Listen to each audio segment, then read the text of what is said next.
এত সময় কথা বলছি না ভাবছেন এই মেয়েটা কি খালি খায় আর খায়।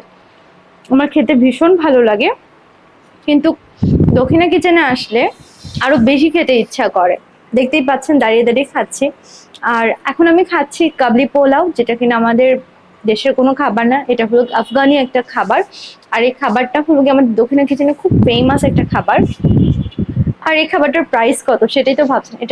এই খাবারটার প্রাইস পড়ছে মাত্র 350 টাকা। আপনারা আপনাদের প্রিয়জনকে নিয়ে খুব মজাদার একটা ডিশ কিন্তু আমাদের দক্ষিণা কিচেনে এসে খেতে পারেন।